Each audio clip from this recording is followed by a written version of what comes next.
కృష్ణా గోదావరి నీటి హక్కుల్లో బొక్క చుక్క నీరు వదులుకునే ప్రసక్తే లేదని స్పష్టం చేశారు మంత్రి ఉత్తమ్ కుమార్ రెడ్డి. బీఆర్ఎస్ హయాంలోనే నీటి వాటాలపై తెలంగాణకు అన్యాయం జరిగిందన్నారు. ఉమ్మడి మహబూబ్ నగర్, నల్గొండ జిల్లాల్లోని ప్రాజెక్టులను వచ్చే 3 ఏళ్లలో పూర్తి చేస్తామని వెల్లడించారు. గోదావరి నదీ జలాల్లో గాని మన హక్కుగా రావాల్సిన నీటి వాటాలో ఒక్క చుక్క కూడా వదిలిపెట్టుకోము.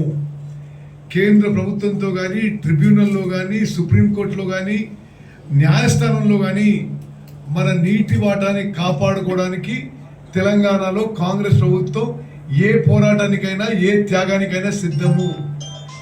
ఏమైనా అన్యాయం జరిగిందంటే గత బీఆర్ఎస్ ప్రభుత్వంలోనే ఈ నీటి వనరుల వాటాల్లో మరి తెలంగాణకు అన్యాయం జరిగింది అని